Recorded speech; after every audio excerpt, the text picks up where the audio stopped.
آج کی ویڈیو میں ہم ذکر کریں گے مریم نواز کے 4 خوبصورت جھوٹوں کا۔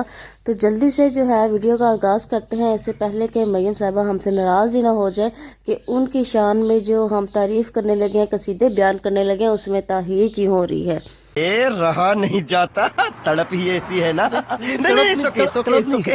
اردو کی آپ نے ایک مثال تو سنی ہوگی کہ آسمان پہ تھکا ہوا اپنے ہی منہ پر آتا ہے، اور اب یہ کچھ ایسا مریم نواز کے ساتھ خود ہونے جا رہا ہے۔ ایسے بیانات جنہیں سن کر عقل دنگ رہ جائے اور خود اپنی عقل پر ماتم کرنے کو دل کرے۔ ٹی وی رپورٹ کے مطابق شہریوں کی سہولت کے لیے وزیر اعلیٰ پنجاب مریم نواز ذاتی عمرہ سے آفس جانے کے لیے ہیلی کاپٹر کا استعمال کیا کریں گی تاکہ شہریوں کو ٹریفک کے مسائل کا سامنا نہ کرنا پڑے۔ مریم نواز کے اس احسن اقدام کے بارے میں آپ کی کیا رائے ہے؟ مریم نے کبھی عمران کے بارے میں کہا تھا ہیلی کاپٹر سے ایک دربار سے دوسرے دربار تک سرکاری خرچ سے سفر کرنے والے کو کیا خبر کہ پاکستان کی عوام پر کیا قیامت گزر رہی۔ لاؤ کنٹرول۔ یہ تو وہ مثال ہو گئی کہ ہیلی کاپٹر کا جھوٹا جڑا لے او بھی پچھتائے تے جڑا نہ لے او بھی پچھتائے۔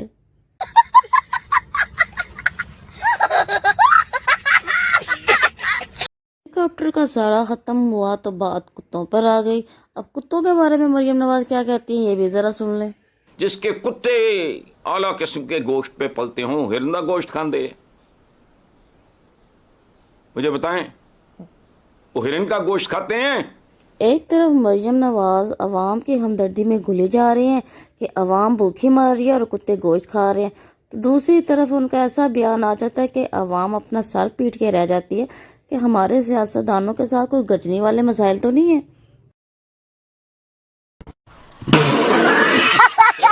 انسان خوراک سے محروم ہے اور اشرافیہ کو کتوں کے امپورٹڈ خوراک کی پڑی ہے۔ غریدہ فاروقی نے ٹویٹ کیا کہ کتوں کی امپورٹڈ خوراک پر پابندی ہے، لہٰذا وزیر اعظم سے اس پر عائد پابندی ہٹائیں۔ مریم نواز نے فوری ٹویٹ کیا اور مفتاح اسماعیل کو ہدایت کی کہ اس معاملے کو دیکھا جائے۔ فوراً ایکشن لیا گیا اور کتوں کی امپورٹڈ خوراک پر عائد پابندی ہٹا دی گئی۔ اب جن کے کتے امپورٹڈ خوراکیں کھائے بغیر رہ نہیں سکتے، تو آپ کو کیا لگتا ہے کہ ان کے مالک جو ہیں وہ 600-700 کا سوٹ پہنتے ہوں گے؟ یا تو یہ لوگ سمجھتے ہیں کہ یہ لوگ بہت بڑے آئنسٹائن ہیں، یا یہ سمجھتے ہیں عوام جو ہے وہ الو کی پٹری ہے، اس کو کچھ سمجھ نہیں آتا۔ منصور علی کو ایک بار انٹرویو دیتے ہوئے مریم نواز یہ تک بھول گئی تھی کہ ان کے پاس BMW بھی ہے۔ مطلب جن کے گھر میں رل پڑی ہو پیسوں کی، ہر چیز کی، ان کو یہ نہیں پتا کہ وہ کون سی گاڑی ان کے استعمال میں ہے اور کون سی جو ہے وہ ان کے استعمال میں نہیں ہے، تو ان کے جو ہے کپڑے جو ہے وہ 600-700 کے آ رہے ہیں۔ اب اگر تم اپنی چیڑیوں کے منہ میں اتنے پیسے ٹھونسو گے تو وہ اس قسم کے بلنڈرز تو ماریں گے۔ عظمیٰ بخاری کا کہنا ہے کہ مریم نواز جو ہے وہ 700-800 کا لون کا سوٹ پہنتی ہیں۔ 700-800 میں تو بچے کا بھی نہیں آ رہا۔ ڈوریمون کے گیجٹ استعمال کرنے والے کہ پچھلی صدی میں جانے کے لیے اور 800 کا جڑا لینے کے لیے۔ 500-700 کا تو لنڈے سے بھی نہیں آتا۔ 700-800 کا تو کوئی بھی نہیں لیتا، وہ پھٹے پہ لگے ہیں 2500 کا فائنل لون کا سوٹ دے رہا ہے۔ کیا پتا ان کو قطر سے گفٹ آ رہے ہو 700-800 میں۔ 700-800 میں سوٹ کو پرنٹ نہیں ہوتا، ملے گا کہاں سے؟ 7 بار بول رہے ہیں پڑھنے لکھنے والے چھاتروں کو راجنیتی سے دور رہنا چاہیے، پڑھائی لکھائی میں دھیان۔ جب ان پہ کوئی ذمہ داری نہیں تھی تو تب یہ بہت کچھ امپلیمنٹ کروا رہی تھی، اور جب ان پر ذمہ داری عائد ہوتی ہے شہریوں کی تو تب ان سے کچھ بھی امپلیمنٹ نہیں کروایا گیا۔ سمجھ نہیں آتی حکومت میں آنے کے بعد یہ سب گجنی کیوں بن جاتے ہیں؟ اس والوں کے سر پھاڑے جاتے ہیں، سر توڑے جاتے ہیں، ان کو وہ بیچارے گرے پڑے تھے، پوری ریاست کے اوپر حملہ ہوا وہاں سے، صرف اس لیے کہ پولیس وہاں پر کورٹ کے آرڈرز امپلیمنٹ کرنے گئی۔ پاکستان کا آئین اور قانون کہاں سے ہو رہا ہے؟ کیوں اس پہ کوئی ایکشن نہیں ہوتا؟ کیوں یہ باقیوں سے ستیلوں والا سلوک ہوتا ہے، یہاں سے لاڈلے والا سلوک ہوتا ہے؟ کون ہے اس کو جو ابھی آج بھی پروٹیکٹ کر رہا ہے؟ میں یہ پوچھتی ہوں، قوم کو یہ سوال پوچھنا چاہیے۔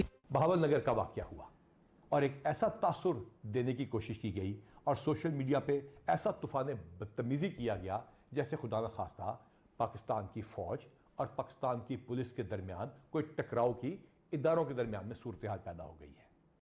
یہ سوشل میڈیا کی بدتمیزی نہیں سر، انصاف کی دہائیاں مانگتے آپ کے اپنے لوگ تھے جن کو انصاف دیتے۔ مریم نواز کے بھی پر جلتے تھے اور آپ کے بھی۔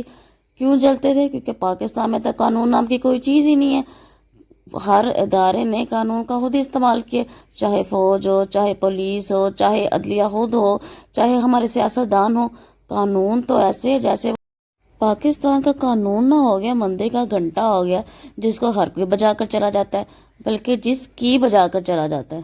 35 فوجی سیگے، ایک کرنل سیگا، کوئی بریگیڈیئر سیگا سر جی، 2-3 سول چ بندے سی، نال مدعی سی انور نا دا بندہ سیگا جٹ سر جی، جنہوں نے سارے خلاف سانو یرغمال بنایا سیگا، انہوں نے حوالہ دا تالا توڑ کے سانو ماریا سر جی، پھر ماردے رہے سر جی، تشدد کرتے رہے، ناخن کھینچتے رہے سر جی، پھر نال ایک کمرہ آئی تھی، نال کمرے چ لے کے بوہا بند کر کے سر انہوں نے شلوار اتاری ہے سر کے بہت کٹیا سر جی، ہاں جی، پھر انجیکشن لایا انہوں نے سر جی۔ یہ آپ کے اپنے ہی ادارے کے لوگ تھے جو انصاف کی بھیک مانگتے رہے، مریم نواز سے اور راجی اور سب سے۔ سوشل میڈیا بیچارہ تو شروع سے ویسے ہی بدنام اور بدنام ہی رہے گا۔